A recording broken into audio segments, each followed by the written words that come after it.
Hey, I'm Mark Warren. I'm the row crops agent here at the Levy County Extension Office. Today we're going to do a short video for you on watermelon selection. We hope it's something that'll help you as you enjoy this summertime treat. Come on, let's go do it. But Alvin and I have gotten together to talk about what we think is the greatest summertime covered dish of all. We're going to talk to you today about watermelons and how to select a ripe watermelon. And so we're going to take a few minutes to do that. We think that these tips will help you.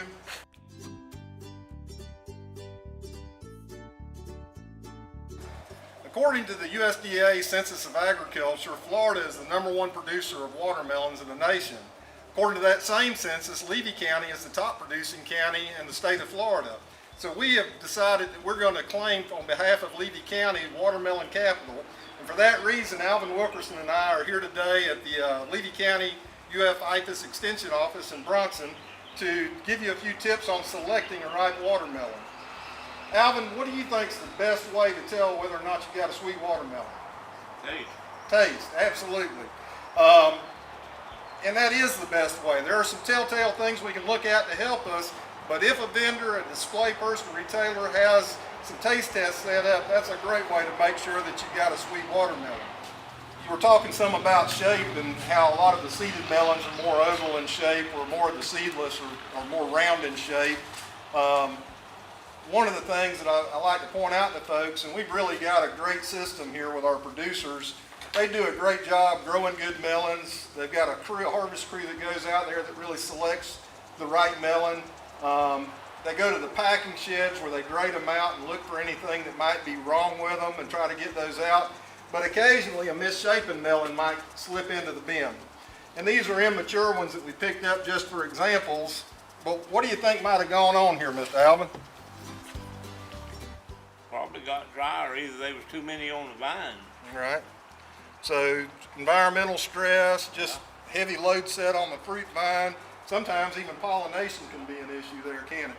We're going to cut into some of these a little while later and see why you'd want to avoid something that had a serious deformity like that.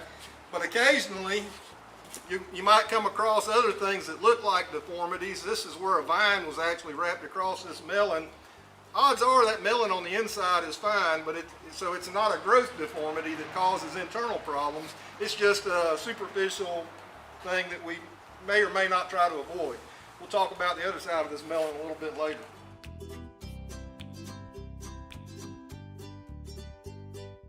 The next thing that we start looking at is trying to evaluate the maturity of these melons. What we're trying to do is look and see what's underneath the wrapper without peeling the wrapper off. If you go into your grocery store carrying a big knife, your grocer or produce manager might get a little nervous if you start wanting to cut into their melons. So we've got to kind of imagine what might be going on under the wrapper, and there are some things we can look at. One thing that we look at is the mine end on these melons. And we've got a lot of examples, and I think we've even got some pictures of some of these vine ends.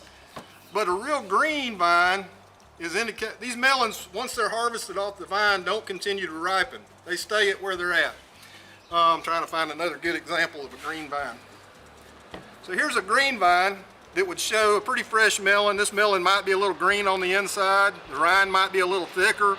This is one where you can see that the vine is starting to wilt and wither a little bit. That's actually a good indication that this melon is coming towards maturity. As these melons get to that stage of maturity, the plant basically shuts that melon off and says, all right, you're done. We're going to work on some of the younger ones. And so a lot of times that's one of the things that we'll look for on a melon is just a bit of a wilting or declining vine. What's something else we look at, Mr. Alvin? The good thing is to look at the bottom of it. Flip them over and look at their bellies. See how much darker that is than this? Yellow? Yep. Sometimes you'll see them, they're plumb white, or this one doesn't hardly have any color.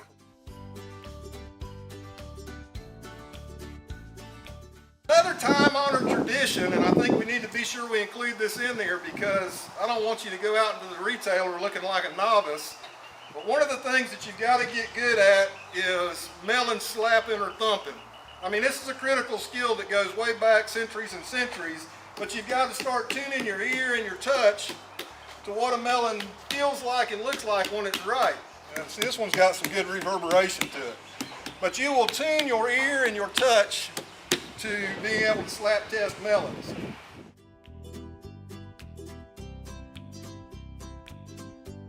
Mr. Alvin, probably one of the most important things for consumers to look at when they're shopping melons is just defects on the outside. There are some that I think we ought to worry about and some that might not be so bad. Show us a little bit about what you've got going on here. Well, this is just sand and wind damage. It's not, don't hurt a thing on the inside of it. This, you wouldn't want to buy that. Why is that? Well, it's probably got a little sourness in Yeah, it. so there's a crack that actually goes Yeah. all the way into the internal parts, and once the air gets in there, it starts fermenting it, doesn't it? And souring it. And we've got a few of those. We'll cut into this one with the wind scar in a little while and show them that it really doesn't affect the inside. This is something else that they may or may not see on the top there. Tell them what this lighter colored area here is. Sunburn. Sunburn. And more than anything, that's cosmetic, isn't it? Yeah. But it shows that melon's gotten hot in the sun. And it will cause it to get ripe quicker too. Right. All right. So Mr. Alvin mentioned this one with the crack in it. Occasionally you'll find them with puncture holes. We had some others that had puncture holes in them. Anything that penetrates the outside, you definitely would want to avoid that melon. Sometimes that happens in the field. Usually those get culled out. Sometimes they happen in transportation or even on the retail end. But definitely if it's got injury on the outside, avoid it. I also like to look and see if you see any bruising going on. If they've been handled roughly, the exterior will bruise, not from slapping, but from actually getting banged around or stacked too deep in a bin. All right, well, we're going to cut some melons now and look at the internal stuff a little bit just to confirm everything we're talking about. So for examples, we went out today and got some melons that they're young, they're immature stuff, and we knew that before we even cut into it, but they had a misshape to them. And the reason we cut these and wanted to talk about them, these are the two halves that go together, you can actually see that also on the inside, that melon was just misshapen from the get-go.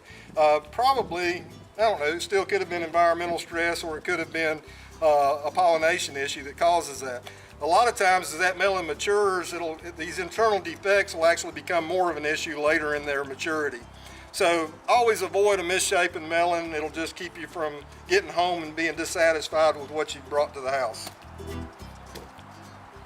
All right, I want to cut this one that Mr. Alvin had earlier that was sand scarred, and really just want to show you the inside. Is this the one that was also? No, it's not. And so we just want to take a look inside it and show that the damage that's on the outside doesn't go all the way in. And while we're doing this, first of all, that's a good example of a seedless. A lot of people see the white seed and think that they bought a seedless, and they do actually have these small white seeds, but they don't have the big black ones. This melon is not very mature as we look at it. The color is not the deep red that we typically look for. The rind thickness isn't bad, but we see the white going deeper into the red meat, so it's just a good sign this one isn't as ripe. But what I was wanting to show you is right here is where we had the sand scarring. If we look, that damage does not go beyond just that surface level. So that's really not something that we get real concerned about. I'm gonna go to this one that also had some sand scarring, but it also had this crack in it from whatever reason. We're gonna cut into it and see what we find on the inside. And here you can see the difference. So here's where that crack or that injury was. Even at this stage, it's already penetrating into the rind, and eventually it would reach on into the meat of the melon. This one it already is. While we're looking though, I want you to compare, I don't know how well it shows up on film, the difference in the color between these melons, and you can actually see that this melon's much closer to ripeness. The rind thickness is already getting smaller, the white doesn't penetrate as deep in, and the red color is much more vibrant than what it is on this less mature melon beside it. This one also has an injury on it.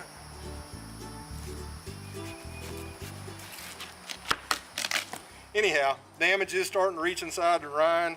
Again, anytime we see an exterior wound that looks like it penetrates the outside, especially if we see any weeping, juice coming out, avoid those melons.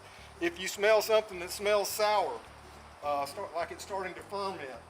I'd either look real close and try to find the culprit or avoid that being altogether until I found it. This one also shows some bruising inside. Attention.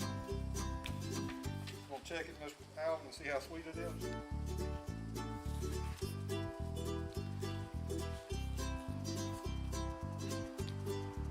Pretty good. I think that one passed the taste test. That's why we do this.